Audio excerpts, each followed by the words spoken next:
Hello everyone. तो last class में हम लोगों ने देखा था कि किस तरीके से एक मेटल्स के अंदर very large number of free electrons होते हैं। हमने एक क्वेश्चन करा था लास्ट लेक्चर में जिसमें हमारी वैल्यू आई थी 10⁻23 के आसपास। इसी के आसपास इलेक्ट्रॉन्स होते हैं, free electrons, so called free electrons, क्योंकि वो न्यूक्लियस के बाउंड ऑफ अट्रैक्शन से काफ़ी ज़्यादा फ्री होते हैं। और अगर उसे हल्का सा भी फील्ड लगाया जाए, थोड़ा सा हल्का सा ही फील्ड लगा दिया जाए, तो उनको एक नेट वेलोसिटी मिल जाती है, जिसके कारण वो सर्किट में फ्लो करते हैं और हमें करंट मिलता है। ऑफ कोर्स एक एवरेज करंट मिलता है। और फिर हमने वो स्टार्टिंग में हमने समझा था कि what is average current, what is instantaneous current. आज जो मैं आपके सामने लेकर के आया हूँ ना बातें, वो कुछ इस तरीके से होगी कि ठीक है, मेटल में ना इलेक्ट्रॉन है, फ्री है, उस बात को एनालाइज करते हुए हम एक ना नई चीज़ को पढ़ना चाहेंगे। क्लियर है बात? तो वो चीज़ क्या बोलेगी वो मैं आपको बाद में बताऊंगा। पहले हम ना कुछ चीज़ें समझ लेते हैं कि मेटल्स के अंदर जो फ्री इलेक्ट्रॉन्स होते हैं वो किस तरीके से करंट को प्रोड्यूस करते हैं। मतलब थोड़ा सा उसका एक डीप एक्सटेंट पढ़ेंगे जितना अभी तक हमने पढ़ा हुआ है। तो आइए, एनालिसिस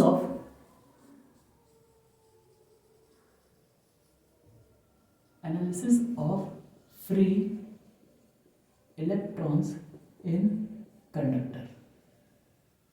बेसिकली हमने ये भी बताया था आपको कि आप केमिस्ट्री में एक सेक्शन और पढ़ोगे जिसमें आप ना इलेक्ट्रोलाइटिक कंडक्टर्स पढ़ोगे, लिक्विड में करंट कैसे फ्लो करता है। मैंने ये बताया था कि गैसेस में भी आयंस के रूप में करंट फ्लो होता है। और फिर सेमीकंडक्टर फिजिक्स पढ़ेंगे हम at the end of the class 12। फिलहाल अभी हमारे इंटरेस्ट सिर्फ कंडक्टर्स को लेकर के, तो हम उसी में कुछ अच्छी तरीके से कुछ बातें डिस्कस करने जा रहे हैं। क्लियर है कि मान लो ये एक ना कंडक्टर है और ये कंडक्टर रखा हुआ है रूम टेम्परेचर पे। अगर ये रूम टेम्परेचर पे रखा हुआ है तो इसके जो फ्री इलेक्ट्रॉन्स है उनके पास ना थोड़ी सी ना एनर्जी, वो भागेंगे इधर उधर। मैंने यही आपको बोला था। ये भी मैंने इस पे कोई एक्सटर्नल फील्ड नहीं लगाई है कि ये सारे के सारे इलेक्ट्रॉन एक तरफ भागने लग जाए। अब ये रूम टेम्परेचर के अकॉर्डिंग थोड़ी सी एनर्जी लेकर के अपने को वाइब्रेट करवा रहे एक से दूसरी जगह पे, या रैंडम मोशन कर रहे हैं। ठीक है, तो रैंडम मोशन करने का मतलब ये है कि मान लो इलेक्ट्रॉन यहाँ चला गया, फिर यहाँ चला गया, फिर ये वाला इलेक्ट्रॉन यहाँ चला गया, फिर इलेक्ट्रॉन यहाँ चला गया, ऐसे ये घूम रहे हैं। अच्छा, अगर मैं किसी भी टाइम पे ना क्रॉस सेक्शन एरिया लूँ, तो किसी टाइम पे अगर एक इलेक्ट्रॉन यहाँ से यहाँ गया तो ऐसा हो सकता है बेटा कि कोई दूसरा इलेक्ट्रॉन यहाँ से इसी क्रॉस सेक्शन एरिया से यहाँ चला जाए। समझ रहे हो? एक क्रॉस सेक्शन एरिया, एक इलेक्ट्रॉन यहाँ गया, एक इलेक्ट्रॉन यहाँ गया उसी टाइम पे। तो इन इलेक्ट्रॉन्स के वजह से, इस वाले इलेक्ट्रॉन की वजह से करंट बनी इधर और इस वाले इलेक्ट्रॉन्स की वजह से करंट बनी इधर, तो दोनों करंट तो ऑपोजिट हो गई। क्लियर है ना बात? तो जो रूम टेम्परेचर की वजह से जो मोशन होगा वो काफ़ी ज़्यादा ना रैंडम मोशन होता है। रूम टेम्परेचर की वजह से कैसा होता है इलेक्ट्रॉन्स का motion? Random motion of electrons, जिसकी वजह से ना नेट करंट जीरो हो जाता है। नेट करंट जीरो हो जाता है। किसी टाइम पे अगर इलेक्ट्रॉन ने इस एक क्रॉस सेक्शन एरिया को पार करके इधर गया, उसी टाइम पे कोई दूसरा इलेक्ट्रॉन यहाँ चला गया, उसी टाइम पे कोई इलेक्ट्रॉन इस क्रॉस सेक्शन एरिया से यहाँ आया, तो उसी टाइम पे कोई दूसरा इलेक्ट्रॉन यहाँ से यहाँ चला गया। क्योंकि रैंडम है ना बेटा, इसमें कोई नेट वैल्यू मिलेगी ही नहीं हमको। क्लियर है बात? तो हम ना इसी मोशन को, basically analysis of free electrons के बारे में ना, मैं फ्री इलेक्ट्रॉन्स की क्या चीज़ को एनालाइज करना चाह रहा हूँ, मैं उसके मोशन को एनालाइज करना चाह रहा हूँ। At what? At room temperature. Room temperature की वैल्यू हमारी 25 से 27 डिग्री सेल्सियस तक होती है नॉर्मल केस में। क्लियर है बात? तो हमको ना यही समझना है कि किस इलेक्ट्रॉन ना कंडक्टर्स में किस तरीके से रूम टेम्परेचर पे घूम रहे होते हैं। क्लियर है बात? तो अगर ये ऐसे करके घूम रहे हैं तो इसका नेट करंट क्या होगा? जीरो होगा। बट अगर मैं इस पे एक ना फील्ड लगा दूं, if electric field is applied, अगर इस पे मैं एक ना इलेक्ट्रिक फील्ड लगा दूं, मान लो यही कंडक्टर था, अगर मैं इस पे एक ना इलेक्ट्रिक फील्ड लगा दी इस तरह, तो सारे के सारे जो भी इलेक्ट्रॉन थे ना, जो रैंडम मोशन कर रहे थे do do do do do do do, वो सारे के सारे ना एक लाइन में बन जाएंगे, कुछ इस तरह दौड़ने लग जाएंगे। क्योंकि इलेक्ट्रिक फील्ड इधर है तो इलेक्ट्रॉन फोर्स इधर लगेगा, क्योंकि फोर्स का फॉर्मूला क्या होता है, क्यू इंटू में ई, और ये क्यू कैसा होगा, ये नेगेटिव होगा, तो फोर्स की डायरेक्शन किधर हो जाएगी, फोर्स वेक्टर की डायरेक्शन किधर हो जाएगी, इलेक्ट्रिक फील्ड के अपोजिट, क्योंकि इलेक्ट्रॉन का चार्ज कैसा है, नेगेटिव है। तो जो इलेक्ट्रॉन इधर उधर भाग रहे थे ना, अब वो एक लाइन में चलने लग जाएंगे। क्लियर हो रही बात, अपोजिट ऑफ इलेक्ट्रिक फील्ड की वजह से इधर जाएंगे इलेक्ट्रॉन, तो सारे के सारे एक लाइन में अलाइन हो जाएंगे। अब जब इसकी वेलोसिटी मान लो कुछ थी v1, इसकी थी v2, इसकी थी v3 v4, इधर उधर जा रहे थे सब, नेट क्या हो रहा था रूम टेम्परेचर पे, जीरो हो रहा था, नेट क्या हो रहा था, जीरो। तो अगर मैं नेट करंट जीरो है ना, तो इसका जो कोर जो रीजन है रैंडम मोशन हो रहा था, तो जो v1 v2, देख लो बेटा कट तो नहीं रहा है इधर स्क्रीन के बाहर, नहीं कट रहा, ठीक है, क्लियर, ठीक है। तो जो शुरुआत में जो था ना वो v1 v2 v3 at room temperature vn तक, वो क्या था, जीरो था। क्लियर है बात, वो क्या हो गया, जीरो हो गई।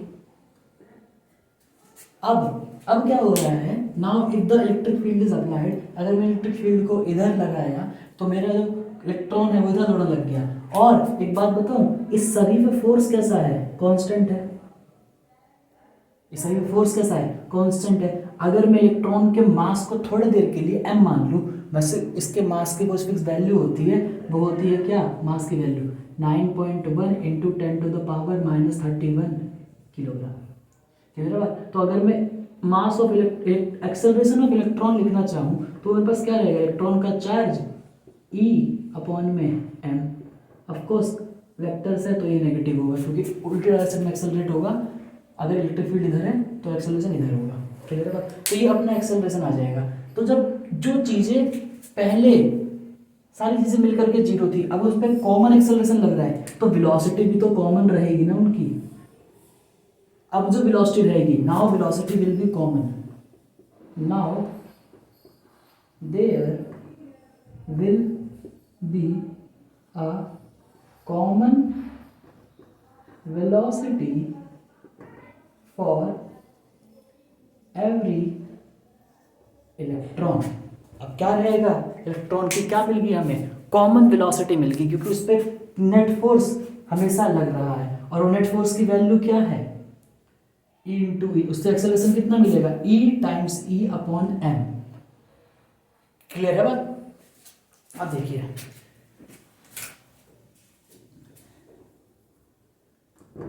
अगर अब इसे कॉमन वेलोसिटी मिल गई और इसी कॉमन वेलोसिटी का एक ना नाम दिया गया, क्या नाम दिया गया, इसी कॉमन वेलोसिटी का नाम दिया गया ड्रिफ्ट वेलोसिटी। जो इलेक्ट्रॉन पहले एक डायरेक्शन में नहीं जाना चाह रहे थे वो इस इलेक्ट्रिक फील्ड की वजह से अब एक कॉमन डायरेक्शन में जाना चाह रहे हैं। क्लियर है बात? और ऐसा हो क्यों रहा है, जो फील्ड हमने अप्लाई करी है उसकी वजह से। क्लियर है बेटा? नोट कर लीजिए आप इसे, मैं इसे मिटाने जा रहा हूं। तो यहीं से एक कॉन्सेप्ट आता है हमारे पास कि ड्रिफ्ट वेलोसिटी।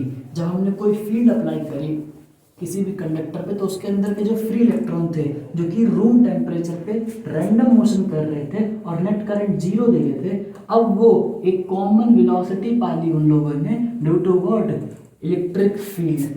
अब जो कॉमन वेलोसिटी उन लोगों ने पाली इसको हमने क्या बोला, ड्रिफ्ट वेलोसिटी।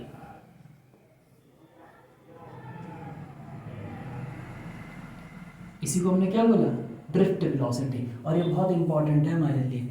तो ठीक है, अब हम ना एक वायर के अंदर इसको पढ़ते हैं। बेसिकली हमें समझना तो कंडक्टर में ही था बट इजी रहेगा हमें वायर को लेकर के, क्योंकि हम इतने स्ट्रीम लाइन फ्लो को अच्छे से समझ सकते हैं in case of wire. Clear है बात? अब मान लो बेटा जैसे ही एट रूम टेम्परेचर कोई फील्ड अप्लाई नहीं है तो इसके अंदर भी इलेक्ट्रॉन इधर उधर जा रहा है, नेट करंट जीरो है। बट अगर मैंने एक इलेक्ट्रिक फील्ड अप्लाई कर दी इधर इस कंडक्टर में, of course field flows from high potential to low potential, तो इलेक्ट्रिक फील्ड मैंने इधर अप्लाई कर दी तो जो इलेक्ट्रॉन्स है वो किधर जाना चाहेंगे, इधर जाना चाहेंगे। क्लियर है बात। अब जरा ध्यान दो, मैं इतने कंडक्टर को ना बनाने यहां बना देता हूं अलग से। अब देखिए इससे हुआ क्या, सुनिए। मान लीजिए टी टाइम पर इलेक्ट्रॉन्स यहां से आए और टी टाइम के बाद निकल गए यहां से हम, मतलब इलेक्ट्रॉन जो है, मैंने इस पोर्शन को बनाया है सिर्फ जूम करके। क्लियर है बात। इलेक्ट्रॉन्स बेटा यहां से आए और टी टाइम बाद यहां से निकल गए। तो देखो फील्ड यहां अप्लाई हो रही थी, तो ई पे चार्ज अपोजिट है, तो फोर्स इधर लगेगा। तो T plus D T time में, ये बहुत ही छोटा सा इंटरवल लिया दिखाने के लिए, आपको बड़ा बनाया है। क्लियर है बात। और जो इलेक्ट्रॉन पे चार्ज है ना, वो फिलहाल में माइनस साइन को ना कंसिडर करते हुए, क्योंकि मैंने फोर्स को तो इधर ही मान लिया है ना, तो चार्ज उस पर है, हमको पता है। उस क्यू की वैल्यू क्या मान लेंगे, 1.6। ऑफ कोर्स यहाँ पे नेगेटिव आएगा, और लेकिन हमने फोर्स की वजह से इधर मान ही लिए, तो फिलहाल हम इसको नेगेटिव में ले रहे। 1.6 इंटू 10⁻⁻19 कूलम। इलेक्ट्रॉन के केस में नेगेटिव हो जाएगा, प्रोटॉन के केस में पॉजिटिव रहेगा। फिलहाल हमें पता है कि इलेक्ट्रॉन है तो हमारा क्यों नेगेटिव रहेगा, तो लीजिए मैं नेगेटिव लगा देता हूँ। अब सुनना बात को ध्यान से। इस छोटे से सेक्शन में, इस पूरे के पूरे छोटे सेक्शन में अपने को ओवरऑल जो कंडक्टर था वो यूनिफॉर्म था क्रॉस सेक्शन एरिया के साथ। क्लियर है बात। तो ये भी क्रॉस सेक्शन एरिया ए ही होगा। अब सुनना बात को ध्यान से। इस छोटे से टाइम में सारे के सारे इलेक्ट्रॉन किस वेलोसिटी से दौड़ रहे हैं, ड्रिफ्ट वेलोसिटी से। कॉमन वेलोसिटी मिलेगी ना, एक इलेक्ट्रिक फील्ड लगाई तो कॉमन वेलोसिटी मिली। तो जो ये जो लंबाई होगी ना, ये जो लंबाई, अच्छा ये टाइम इंटरवल कितना हो जाएगा, ये टाइम इंटरवल कितना हो जाएगा, डी टी हो जाएगा, क्योंकि यहाँ पे टाइम टी था, यहाँ पे डी टी था। तो पूरे के पूरे डी टी टाइम के बीच में मैं क्या निकालना चाह रहा हूँ वो भी आपको पता चल जाएगा। अगर ये छोटा सा सेक्शन है तो इस समय में टाइम इंटरवल क्या रहेगा, डी टी रहेगा। और ये जो लंबाई रहेगी ना, इतनी जो लंबाई, कितनी लंबाई इसने पार करी, वो होगी वेलोसिटी वी डी इंटू में डी टी। लेंथ बराबर वेलोसिटी इंटू टाइम, लेंथ बराबर वेलोसिटी इंटू टाइम। क्योंकि जो इलेक्ट्रॉन है वो यहाँ से यहाँ तक गए हैं, उसकी वेलोसिटी कितनी थी, वी डी। तो वी डी से यहाँ एंटर करा और पूरे में कॉमन वेलोसिटी है तो वी डी, और पूरा का पूरा टाइम इंटरवल कितना है, डी टी। तो वी डी वेलोसिटी रही कब तक रही, डी टी टाइम तक रही। तो लंबाई कितनी तय करी होगी, V D into D T. Clear है बात। कोई इसमें रॉकेट साइंस नहीं है, नॉर्मल चीज़ है। मैंने लेंथ बराबर स्पीड इंटू डिस्टेंस, लेंथ बराबर स्पीड इंटू टाइम लगाया है, डिस्टेंस बराबर स्पीड इंटू टाइम। क्लियर है बात। तो हमारी लेंथ कितनी होगी, वी डी डी टी। अब ये अगर छोटा सा सेक्शन है तो इसके थ्रू एक छोटा सा चार्ज गया होगा कुल मिलाकर। तो जो डी क्यू चार्ज की वैल्यू है ना, वो क्या होगी, देखना बड़ा ध्यान से यहाँ पे, कि इस कंडक्टर में मैंने फिलहाल मान लिया कि ना n number of free electron density, या नंबर ऑफ फ्री इलेक्ट्रॉन्स पर मीटर क्यूब। बेसिकली n क्या है, फ्री इलेक्ट्रॉन डेंसिटी। याद होगा लास्ट क्लास में हमने क्वेश्चन भी करा था इसी पे, फ्री इलेक्ट्रॉन डेंसिटी। तो जो डी क्यू चार्ज होगा वो इस सेक्शन से डी टी टाइम में कितना फ्लो होगा, हमें वही निकालना है। आइए देखिए n है 1 मीटर क्यूब का। क्लियर है बात। तो देखो 1 मीटर क्यूब में जितना चार्ज कैरियर होगा वो, और चार्ज की वैल्यू क्यूब, जिसकी वैल्यू हमारे को ये पता है लेकिन हमने उसे क्यूब बोल दिया।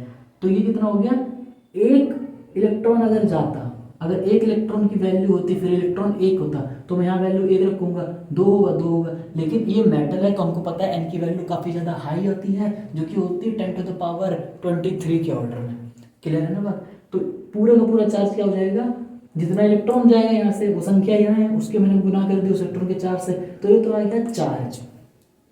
क्लियर है बात। और ये किसका चार्ज आएगा, 1 मीटर क्यूब का चार्ज है ये। मेरे को टोटल वॉल्यूम लेना पड़ेगा, इसका कुछ वॉल्यूम होगा ना सिलेंडर का, तो इसका टोटल वॉल्यूम कितना होगा उसको लिखता हूँ फिलहाल वॉल्यूम। अब जरा देखना, ये हो गया 1 मीटर क्यूब का चार्ज इनटू में पूरा वॉल्यूम, 1 मीटर क्यूब का चार्ज छोटा सा होगा, उसको पूरे वॉल्यूम से मल्टीप्लाई कर देंगे तो पूरा चार्ज आ जाएगा। अब देखिए वॉल्यूम ना यहाँ पे होगा क्या, वॉल्यूम होगा एरिया इनटू में लेंथ, और एरिया तो मैंने ए माना हुआ और लेंथ कितना है वी डी डी टी, ये वी डी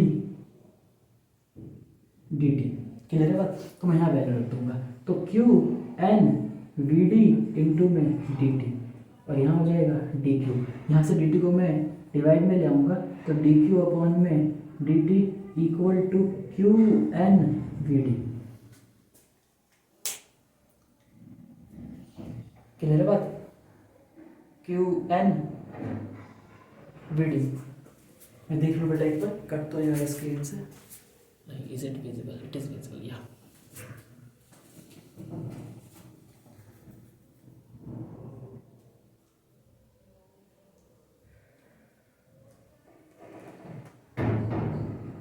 क्लियर है बेटा। आई होप आपको चीज़ें समझ में आ रही होगी। ओ एक मिस्टेक हो गई बेटा, यहाँ पे A B D D T, A भी आएगा तो यहाँ पे आ जाएगा ए। अब D Q by D T क्या होता है, हमको पता है अपने बेसिक्स से कि D Q by D T क्या होगा, आई, आई बराबर Q N V D into A. Clear है बात। तो एक बहुत ही फेमस रिलेशन होता है N Q V D into में ए। मैं इसे रटने के लिए नहीं बोलूँगा, याद रखोगे तो अच्छी बात है, लेकिन आप ना इसमें फॉर्मूला बना कैसे आप ना वो समझो। मैंने कुछ नहीं किया, पहले हमको एक थ्योरेटिकल नॉलेज थी पहले से ही कि लार्ज नंबर ऑफ इलेक्ट्रॉन होते हैं और उन इलेक्ट्रॉन्स के पास टेम्परेचर की वजह से रैंडम एनर्जी होती है जिसके वजह से कोई करंट नहीं बनता है। बट अगर एक्सटर्नल फील्ड अगर लगा दी तो सारे के सारे इलेक्ट्रॉन एक तरफ ना दौड़ने लग जाएंगे और जिसके वजह से क्या बनेगा, इलेक्ट्रिक करंट बनेगा। तो अगर इलेक्ट्रिक करंट जब बनेगा तो पक्की बात है ना, कुछ चार्ज यहाँ से यहाँ तक फ्लो होगा। क्लियर है बात। और इसका एरिया क्रॉस सेक्शन एरिया है, उसको एरिया इंटू लेंथ कर देंगे तो वॉल्यूम आ जाएगा। एन आपको गिवन ही है 1 मीटर क्यूब का पर यूनिट वॉल्यूम, चार्ज आपको गिवन है तो हम क्या कर देंगे, पर यूनिट का चार्ज ले लेंगे, उसको पूरे वॉल्यूम से मल्टीप्लाई कर देंगे, आंसर आ जाएगा। तो इसमें कोई बड़ी बात नहीं है, आपको बस सिंपली ये सोचना है अगर फील्ड आएगा तो करंट बनेगा, करंट बनेगा तो चार्ज फ्लो होगा, और वो एक पर्टिकुलर टाइम में होगा तो मैं D Q by D T करता हूँ, फिर जो एक्सप्रेशन आएगा वही वैल्यू रहेगी। क्लियर है बात, रटने वाली बात नहीं है ये, इसको नोट कर लीजिए बेटा और समझदारी से नोट करिएगा। हर चीज़ का रीज़न आपको पता होना चाहिए।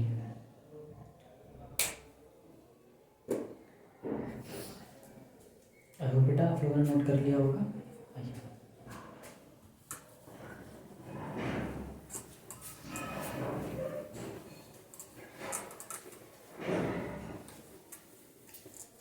देखिए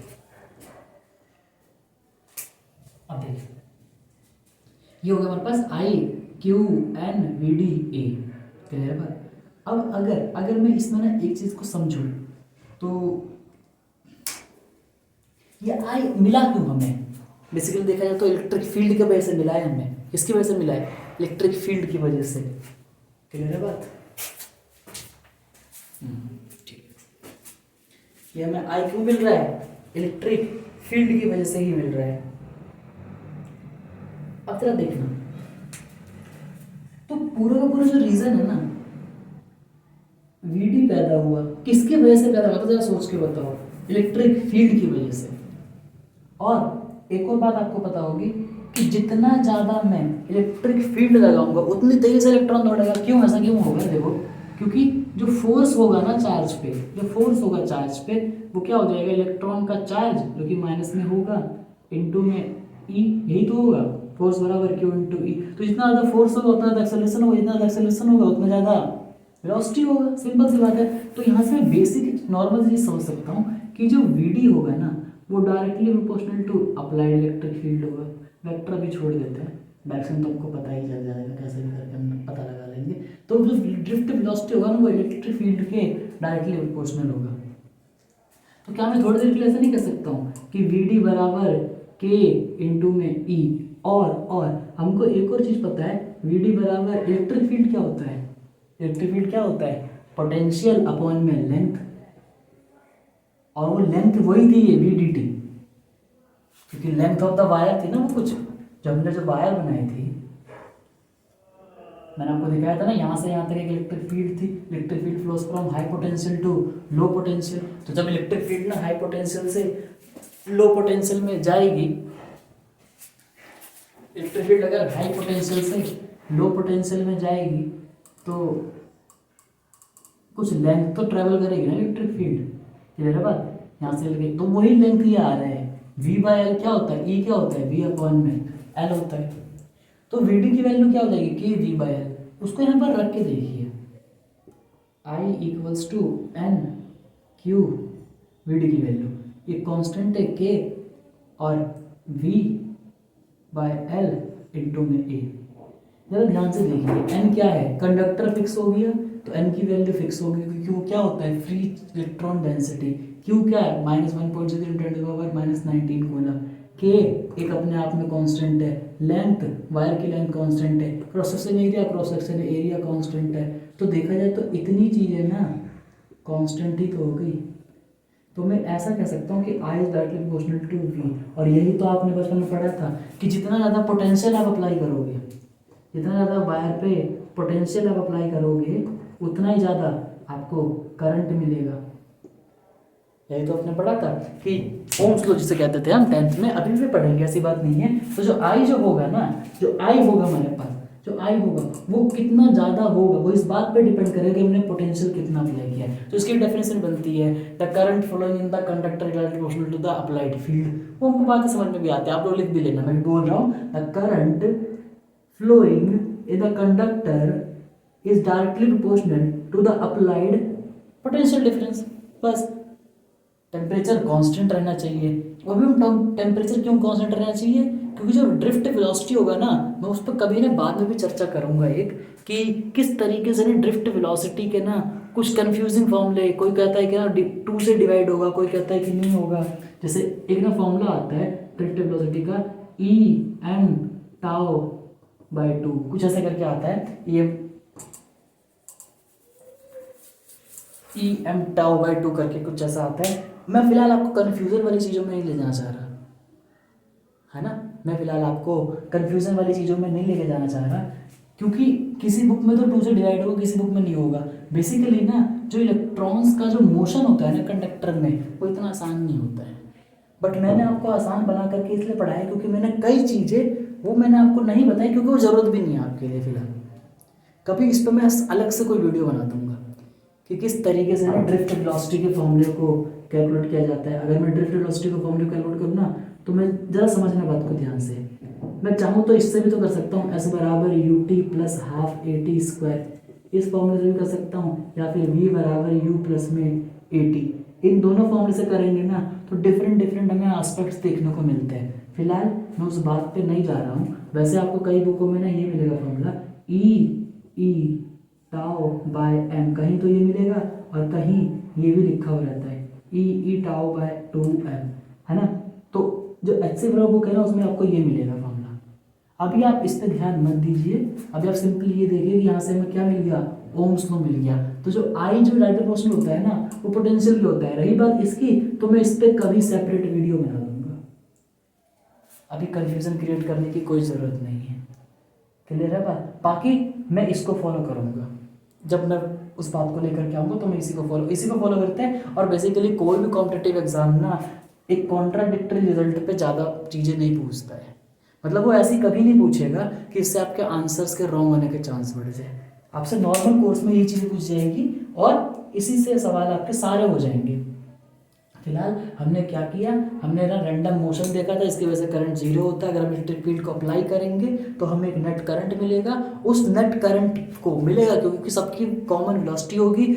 तो एक बहुत ही डीएल लेंथ में, एक बहुत ही स्मॉल वॉल्यूम में ना चार्ज ना यहाँ से एंटर होगा और यहाँ से एग्जिट होगा, तो ये dq का चार्ज फ्लो होगा इन dt टाइम, तो एक I आ जाएगा और उसके अंदर सबकी जो कॉमन वेलोसिटी होगी हम उसी को क्या बोलेंगे, vd। और जो vd होता है ना, वो फंक्शन ऑफ ना टाउ हो गया। और टाउ पता है क्या होता है, 2 इलेक्ट्रॉन के टकराने के बीच का टाइम। 2 इलेक्ट्रॉन कैसे करके टकरा रहे हैं, इनके बीच का टाइम है कोलिजन टाइम, जो कि टेम्परेचर पर डिपेंड करता है। तो जो vd होता है ना, वो होता है depend on temperature, V D depend on temperature, ठीक है ना। तो अगर वीडी टेम्परेचर पे डिपेंड कर गया, अगर वीडी टेम्परेचर पे डिपेंड कर गया तो इसी फॉर्मूले से तो हम यहाँ लेकर के आए हैं, क्लियर हो रही बात। अगर वीडी टेम्परेचर पे डिपेंड कर गया तो इसी फॉर्मूले से हम इसे लेकर के आए, तो ये फॉर्मूला भी टेम्परेचर सेंसिटिव हो गया, इसीलिए ओम्स लॉ में बाद में स्टेटमेंट लिखे रहते हैं provided temperature remains constant. Simply मैं आपको ओम्स लॉ लिखवाने वाला नहीं, आपको पता भी होगा the current producing in the conductor is directly proportional to the applied potential, simple सी बात, provided temperature remains constant. But इससे जो चीज़ें सीखने वाली है अब मैं उस पर आता हूँ, क्लियर है बात।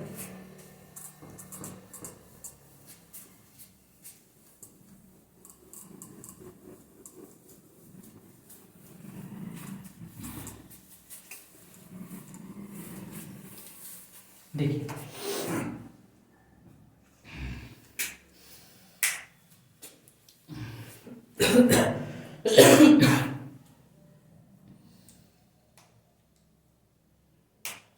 देखिए तो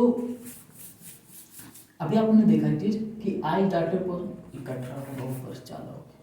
आई is directly proportional to applied potential, और आई एक प्रोपोर्शनल का साइन है, साइन हटेगा इक्वल टू का साइन आएगा, तो हमें एक कांस्टेंट मिलता है, इसको हम बोलते हैं 1/r, क्लियर है बात। इसमें जो r होता है वो हमारा क्या होता है, रेजिस्टेंस होता है, resistance of material, resistance of material.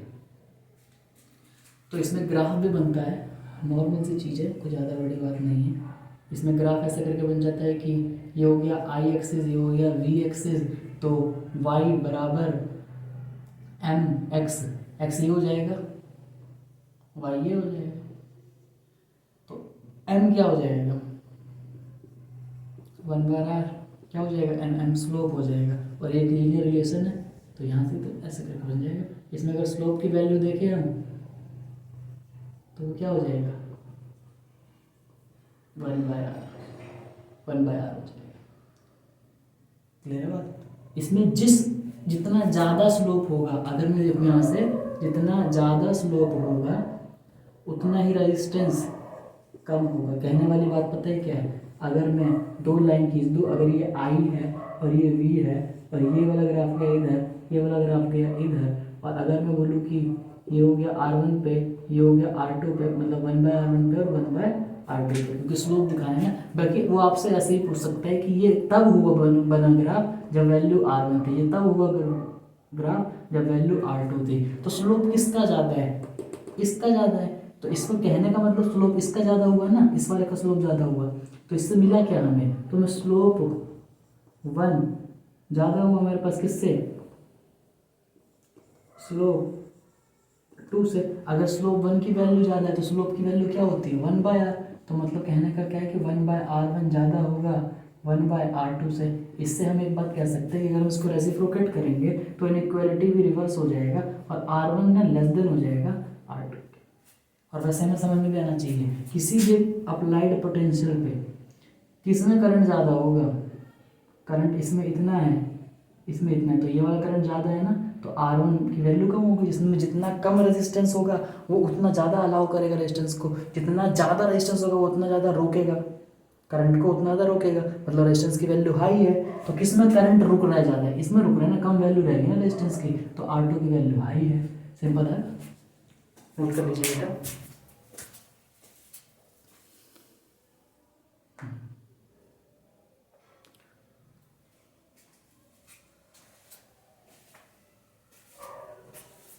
I hope बेटा आप लोगों ने नोट कर लिया होगा। सिंपल सी चीज़ें है, कोई ज़्यादा कठिन बातें नहीं है ये समझने के लिए। ऐसा सवाल हमने 10th में भी कर रखा होगा आप लोगों ने, मैं तो कंपटीशन के लिए करा दिया। आइए, इसमें छोटी छोटी सी बातें ना और होती है कि जब कभी कभी 1/r को कंडक्टेंस भी बोल देते हैं, 1/r को क्या बोलते हैं, क्योंकि r क्या होगा रेजिस्टेंस होगा, तो 1/r क्या होगा कंडक्टेंस होगा। कंडक्टेंस क्या होता है, किसी भी वायर के, किसी भी कंडक्टर की करंट एक्सेप्टिंग कैपेसिटी कितनी ज़्यादा है, वो कितनी अच्छे से करंट को फ्लो करा सकता है अपने अंदर से, उसको बोलेंगे कंडक्टेंस। तो रेजिस्टेंस क्या होगा, वो कितने अच्छे तरीके से करंट को रोक सकता है अपने अंदर, उसको बोलेंगे रेजिस्टेंस।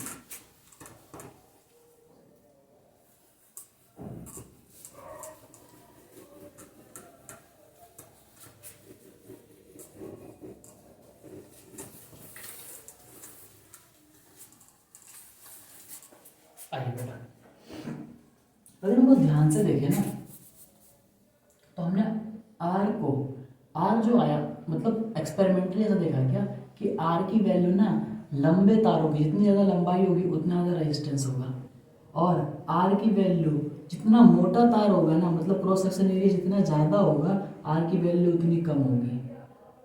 तो इन दोनों को मिला करके हमने एक चीज़ बनाई, मतलब एक फॉर्मूला बना। हमने क्या बनाई, एल अपॉन में ए।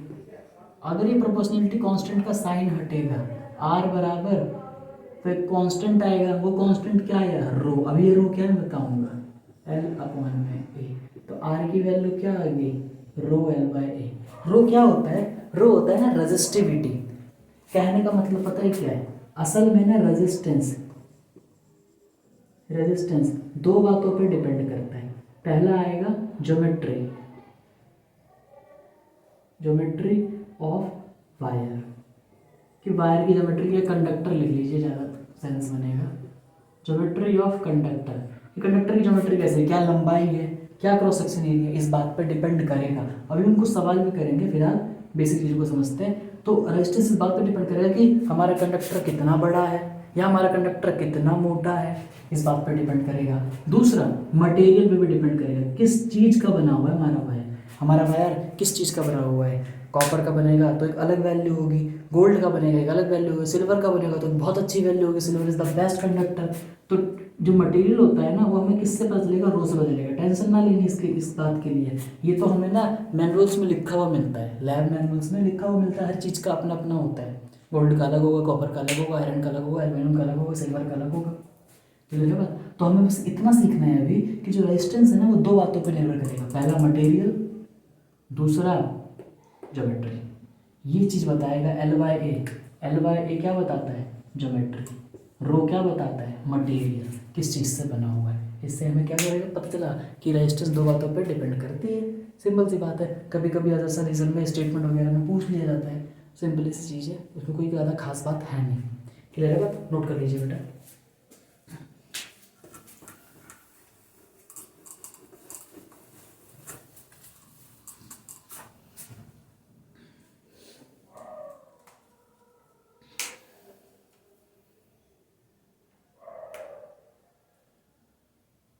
देखिए कई बार ना कुछ किताबों में ऐसा लिखा रहता है, बाकी इस क्वेश्चंस को करने के लिए ज़्यादा कुछ ज़रूरी है नहीं, बस नॉलेज के तरीके से कि अगर आपको पता है तो अच्छी बात है।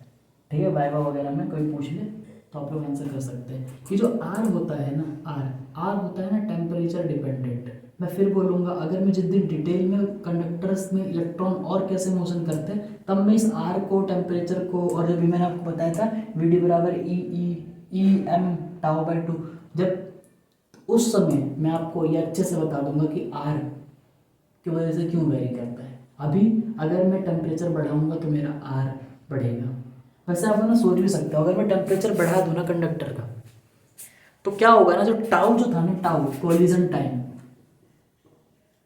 टाउ क्या था हमारा, कोलिजन टाइम, कोलिजन टाइम की वैल्यू ना घट जाती है। क्यों, अब ना तेजी से इलेक्ट्रॉन एक दूसरे से वाइब्रेट कर रहे हैं, बहुत तेजी से हिल रहे इलेक्ट्रॉन, तो उन ना दो कोलिजन के बीच का टाइम घट जाएगा, उनकी स्पीड ज़्यादा बढ़ गई। क्लियर है ना बात, तो वो टाइम ना घट जाएगा। बेसिकली स्पीड नहीं, रैंडम स्पीड, क्योंकि अगर मैं स्पीड बोलूँगा तो आप लोग ड्रिफ्ट वेलोसिटी सोचोगे, ड्रिफ्ट वेलोसिटी असल में घटेगी, क्योंकि टेम्परेचर बढ़ाऊंगा ना तो दो कोलिजन के बीच का टाइम ना घट जाएगा। तो अगर हमको पता है फॉर्मूला वी डी बराबर ई टाउ बाय एम या 2m, तो अगर ये घट गया हमारे पास टाउ तो वी डी भी तो घट गया, अगर वी डी घट गया तो हमारे पास आई घट गया, क्योंकि हमको पता है A N Q V D होता है, हमने डिराइव भी किया था। अगर वी डी घट गया तो आई घट जाएगा, वी डी अगर घटा है तो हमारा आई भी घट जाएगा। क्लियर है बात। तो अगर आई घट गया तो इससे हम समझ जाएंगे कि आर बढ़ गया होगा। सिंपल सी चीज़ है, इसमें कोई ज़्यादा सोचने वाली बात नहीं। बाकी मैथमेटिकली कैसे हम समझेंगे, जब इस फॉर्मूले को मैं डिटेल वीडियो बनाऊंगा तो मैं आपको जरूर बताऊंगा। अभी फिलहाल आर जैसे जैसे हम बढ़ाएंगे, मतलब टेम्परेचर जैसे जैसे हम बढ़ाएंगे तो हमारा आर ना बढ़ता है। अगर अगर किसी का आर ना लो है तो वो ना गुड कंडक्टर होता है, और अगर किसी का आर हाई है तो वो बैड कंडक्टर होता है। पता भी होगी आपको ये बातें, ऐसी कोई बड़ी बात पढ़ा नहीं रहा हूँ यहाँ पे भी। सीखने वाली बात कभी कभी ये पूछ लिया जाता है कि अगर ना टेम्परेचर को मैं घटाऊँ, अगर मैं टेम्परेचर को घटाऊँ तो मेरे को पता है कि मेरा आर घटेगा, बट एक ऐसा टेम्परेचर आता है टी बराबर टी सी, जिसको मैं बोलूँगा ना क्रिटिकल टेम्परेचर, ठीक है ना। अगर मैं टेम्परेचर को घटा रहा हूँ, एक वैल्यू आ गई टी सी, इस पर क्या हुआ ना कि अगर आर की वैल्यू घट रही तो कहीं तो होगा ना कि आर जीरो हो जाए, कहीं तो होगा ना कि आर ना जीरो हो जाए। उस टेम्परेचर को मैं क्रिटिकल टेम्परेचर बोलूँगा। बेसिकली इसमें हमें कोई अभी ज़्यादा ज्ञान लेने की जरूरत नहीं है, रिसर्च वगैरह में आगे काम आता है, मतलब रिसर्च करनी होती है इन बातों पे। अभी तो फिलहाल हम स्कूल लेवल पे, कंपटीशन एग्जाम के लेवल पे, वो एग्ज़ाम में अगर हम कहीं जाते हैं किसी कॉलेज में, तब जा कर के हम हायर स्टडीज़ में देख लेंगे। अभी फिलहाल बस इतना नॉलेज रखना है कि अगर टेम्परेचर हम घटाएंगे तो आर की वैल्यू घटेगी, तो कभी तो जीरो भी हो सकती है। उसी जीरो के लिए कौन सा टेम्परेचर था वो जब वैल्यू जीरो होगी उसको बोलेंगे हम क्रिटिकल टेम्परेचर। और ऐसे कंडक्टर को हम एक नाम दे देते हैं स्पेशल, सुपर कंडक्टर। क्लियर है बात? उसको क्या बोलेंगे हम? Super conductor.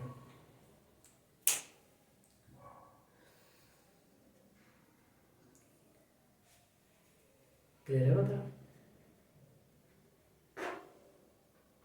नोट कर लीजिए बेटा। आइए अब इस रेजिस्टेंस के ऊपर ना, अच्छा इसकी रेजिस्टेंस में क्या होता है, एक छोटी चीज और, आर बराबर वी अपॉन में आई होगा, आर बराबर वी अपॉन में आई होगा। क्लियर है बात? तो बेटा ये हो जाएगा वोल्ट और ये हो जाएगा एम्पेयर, तो वोल्ट पर एम्पेयर, ठीक है। इसकी ऐसा यूनिट क्या हो जाएगी? Volt per ampere. बट इसकी इस वोल्ट पर एम्पेयर को ना मेरे ना फेमस नाम देते हैं, इसको बोलते हैं हम लोग ओम। साइंस का ये होता है, इसको बोलते हैं ओम। और जो ये ओम है ना, ये साइंटिस्ट का नाम है जियोर्ज सॉमन ओम, जिन्होंने इस पर एक्सपेरिमेंट किया था, जिन्होंने V बराबर आई आर बताया था। अब जब इन्होंने बताया था तो इन्हीं के नाम पे हमने रख दी वैल्यू, मतलब ऐसा यूनिट रिस्पेक्ट देने के लिए। क्लियर है बात? काम भी बनता है, हमारा फर्ज भी बनता है इनको रिस्पेक्ट देना। इन्होंने इतना ज़्यादा काम किया हमारे लिए, नहीं तो हम पढ़ ही भी नहीं पाते ये चीज़ें कभी।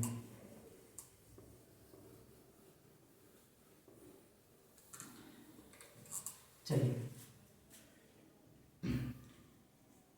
अब देखिए,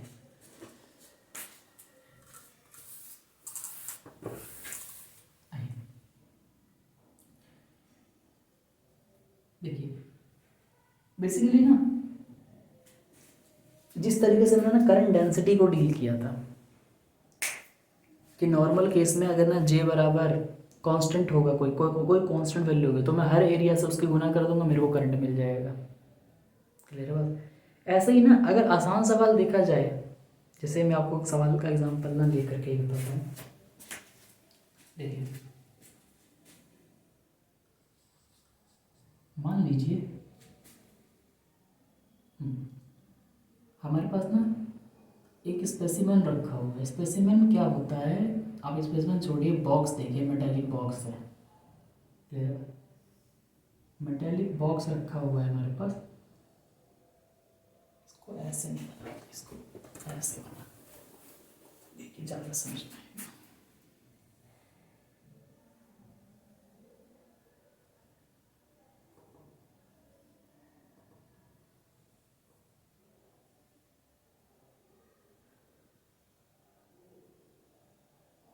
देखिए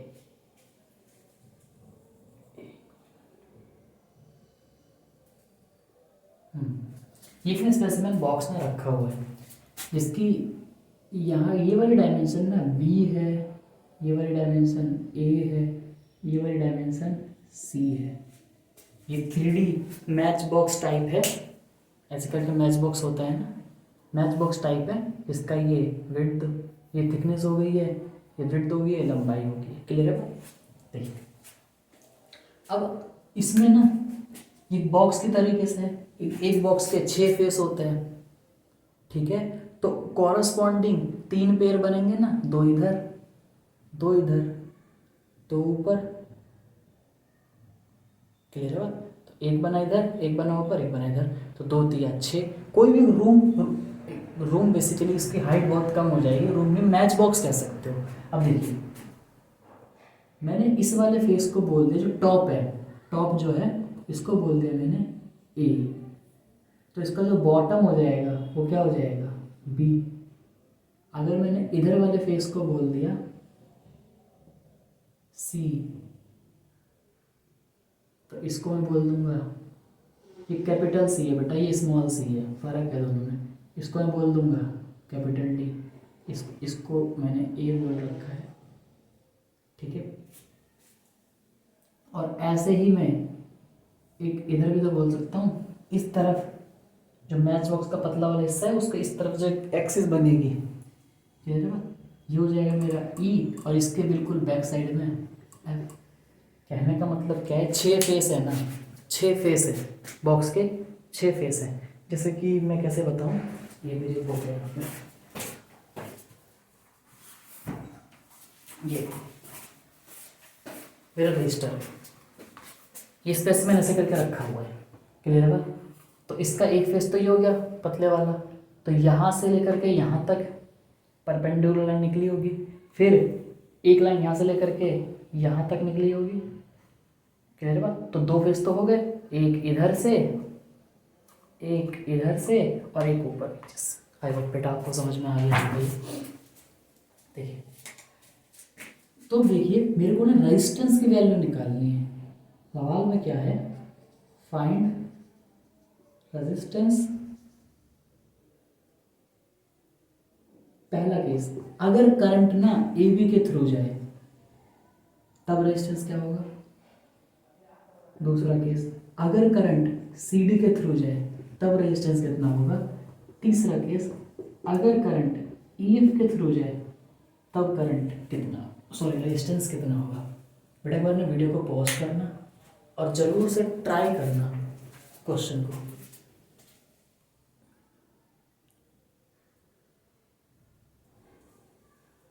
क्लियर है बेटा, आई होप आपने ट्राई किया होगा। ये मैं थोड़ा सा नीचे बना देता हूँ, दिख नहीं रहा है, विजिबल नहीं हो रहा। एफ और ये ए, ये कहना चाहता हूँ।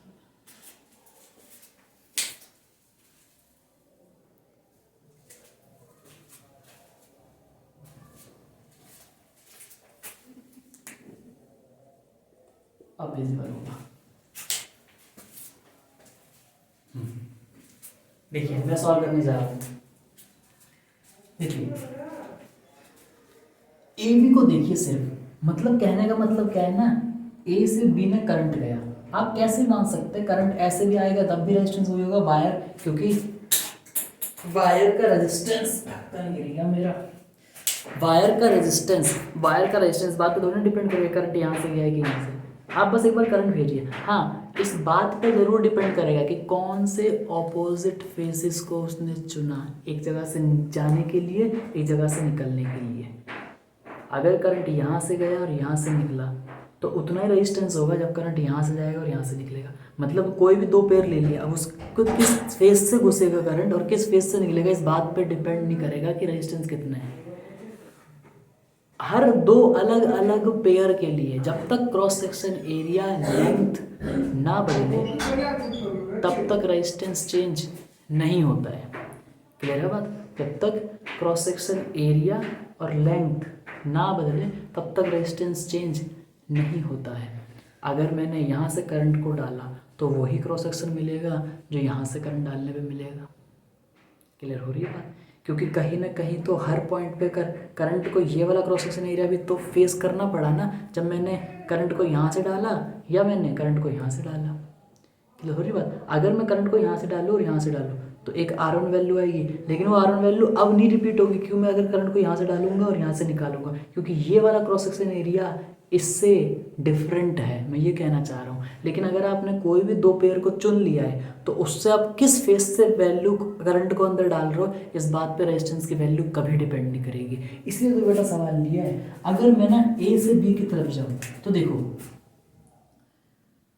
ए से बी के लिए, तो अगर मैं पहले वाले पॉइंट को मैं सॉल्व करना चाहूँ ना तो मेरे को कैसा दिखेगा बॉक्स कैसा दिखेगा समझना इस बात को। आर के लिए मेरे को चाहिए क्या क्या होता है, आर बराबर रो, अच्छा एक बात तो बेटा तय है कि इस पूरे बॉक्स का जो आप मान भी सकते हो रेजिस्टिविटी में रो है, गिवन है ये रेजिस्टिविटी इस पूरे बॉक्स का रो है।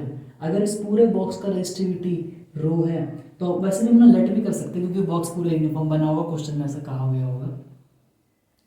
तो आर किस किस पे भी डिपेंड करता है, रो, एल और ए पे। अब रो तो हर चीज के लिए सेम है, आप चाहे करंट यहाँ से डालो, यहाँ से डालो या यहाँ से डालो, करंट आप कहीं से भी डालो, रो तो फिक्स हो गया है। तो मतलब डिपेंड किस पे करेगा, एल और ए पे। और यही बात तो मैं आपको समझाना चाह रहा हूँ। तो अगर इस केस में देखो ना, लंबाई क्या फेस करना पड़ेगा करंट को, करंट ऐसे जा रहा है ना, तो लंबाई क्या बी के बराबर नहीं फेस करना पड़ेगा, सिर्फ बी लंबाई तक ही तो करंट कंडक्टर में ट्रैवल करेगा, सिर्फ बी लंबाई तक ही करंट कंडक्टर में ट्रैवल करेगा, तो लेंथ क्या होगी बी।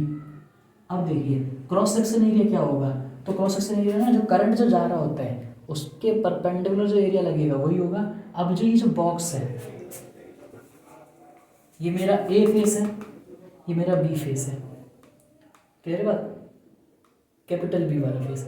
मैं करंट को ऐसे करके भेज रहा हूँ, तो कौन सा एरिया लगा, ये वाला एरिया ना। इस एरिया के दो डायमेंशन है, इस एरिया के दो डायमेंशन है, एक इधर एक इधर।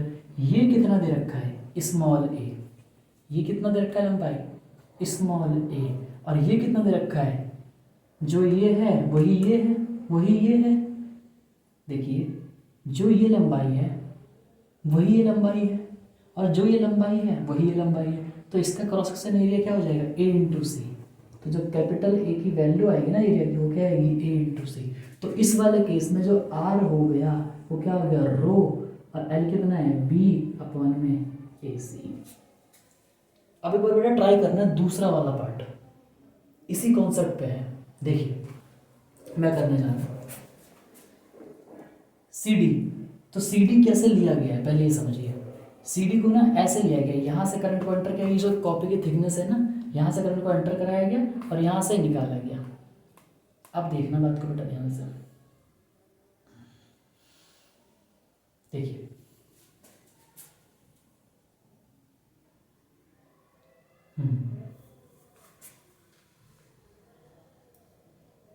अच्छा सी डी को हम ना ऐसे मान लेते हैं, ये जो कॉपी जो रखी हुई है ना ये कुछ ऐसे रखी हुई है। हाँ तो सी डी ये हो सकता है, कोई दिक्कत नहीं है, ठीक है। सी डी को हम ऐसे मान लेंगे, तो सी डी करंट यहाँ गया, यहाँ से निकला, क्लियर है बात। तो बेटा अब जो इसको क्रॉस सेक्शन एरिया जो फेस करना पड़ रहा होगा वो जो ये जो एरिया बना ना, ये वाला एरिया, ये जो कॉपी की जो थिकनेस का जो एरिया है ना, इसको लेना पड़ेगा। अब जरा दिमाग लगाइए, देखिए तो जो थिकनेस है वो तो ये है बी, थिकनेस है कितनी है बी, और जो लंबाई तय करनी पड़ी करंट को ये लंबाई होगी। कहने का मतलब ये लंबाई तो ए है, तो इस वाले केस में लंबाई भी अभी ए ही है, पहले बी थी अब ए होगी। देखा मैं इसीलिए कह रहा था कि पूरा का पूरा जो रेजिस्टेंस डिपेंड करेगा वो एल और ए पे करता है, क्लियर है। टेम्परेचर पे भी करता है, वो तो सब्जेक्ट, वो तो कुछ कंसेप्चुअल क्वेश्चंस के लिए ना। इस सवाल के थ्रू मैं ये सिखाना चाहता हूँ कि आर ना एल और ए पे किस तरीके से, मैं कौन से ए की बात करूँ, हर बार ए अलग अलग हो सकता है depending upon direction of current. Direction of current he L वही लेगा जिस डायरेक्शन में एल वो करंट बना रहा होगा, जिस डायरेक्शन में एरिया क्रॉस सेक्शन एरिया उसको फेस करना पड़ रहा होगा, उसी की बात करेंगे हम। वैसे तो इसके बहुत सारे एरिया जो है, छः रेक्टेंगल्स है तो छः फेसेस बनेंगे इसके अलग अलग, लेकिन कब कौन सा लेना ये समझदारी वाली बात होगी, ठीक है ना। तो करंट यहाँ से यहाँ तक गया तो लंबाई उसको पूरा का पूरा ए फेस करना पड़ेगा, और अब जो इसकी थिकनेस होगी जो क्रॉस सेक्शन एरिया होगा वो क्या हो जाएगा बी बी, ठीक है। अब इसको कितना एरिया कवर करना पड़ा होगा, ये तो थिकनेस है पर लंबाई तो ये होगी ना, उसको इसी फेस से निकलना है, तो क्रॉस सेक्शन एरिया तो यही होगा ना। अब क्रॉस सेक्शन एरिया थिकनेस कितना है बी, और ये कितना है सी, तो इस रेक्टेंगल का इस पीस का एरिया कितना हो जाएगा बी इंटू सी, ये मैं समझाना चाह रहा था। अब देखिए इस केस में आसानी से निकल जाएगा, आगे कितना हो जाएगा रो एल अपॉन में ए। अब बेटा आप लोग ना इसको ट्राई करिएगा, ये मैं आपको होमवर्क कर देता हूँ, इसको ट्राई करिएगा। वैसे जो इसका आंसर आएगा वो मैं लिख देता हूँ, ई से एफ के लिए वो आ जाएगा हमारा आर रो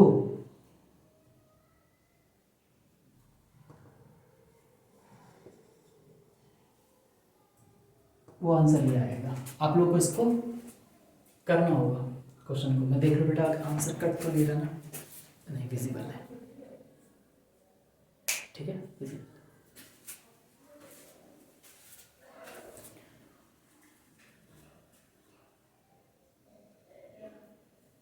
चलिए बेटा आप लोग इसको ट्राई करिएगा। तो आई होप आप लोगों को चीज़ें समझ में आई होगी। अगर चीज़ें थोड़ी सी कम समझ में आई है तो इस क्वेश्चंस को ना दोबारा से ट्राई करना, वीडियो को दोबारा से देखना, अच्छे से नोट्स प्रिपेयर करना, और होमवर्क को तो ज़रूर करना ही है। वो नहीं होमवर्क जो मैं आपको दे रहा हूँ, मैं कभी दे भी सकता हूँ, जब नहीं देता हूँ तो उसी लेक्चर को दोबारा से पढ़ना है, ठीक है। और आपके पास तो अपनी एनसीईआरटी बुक है, उसको तो हमेशा सॉल्व करना ही हो, तो कोई कहने वाली कोई बात ही नहीं है। और जिस चीज़ के लिए आप तैयारी कर रहे हो उसके PYQ लगाते चलो, और आपको कोई जो दिक्कत हो या किसी भी सवाल में आपको कोई दिक्कत हो, वो सवाल आप कॉमेंट में कर दीजिएगा, मैं उस पर एक सॉल्यूशन बना दूंगा। और ना ही सिर्फ मैं सॉल्यूशन बनाऊंगा, मैं उस सवाल से थ्रू ना मैं पूरा कॉन्सेप्ट सिखाना चाहूँगा कि वो क्वेश्चन जब किसी एग्जामिनर ने बनाया होगा, सोचा होगा, वो क्या सोच करके बनाया होगा। जैसे अगर मैं इस सवाल की बात करूँ ना, इसमें बस वो यही बताना चाह रहा है कि कौन सा क्रॉस सेक्शन एरिया लेना है, ये करंट पर डिपेंड करेगा, करंट आपका कैसे जा रहा है। देखो जब करंट A से B जा रहा है तो वैल्यू बदल गई, C से D जा रहा है तो वैल्यू बदल गई, E से आप जाएगा तो भी वैल्यू बदल गई। क्लियर है ना बात? तो आई होप बेटा आप लोगों को अच्छा लगा होगा। ऐसे ही कीप थिंकिंग अबाउट प्रॉब्लम्स, मेरा यही मोटो है, keep thinking about always problem. Problem को कैसे सॉल्व करना है हमेशा इसके लिए सोचते रहिए, ठीक है। Thanks for watching.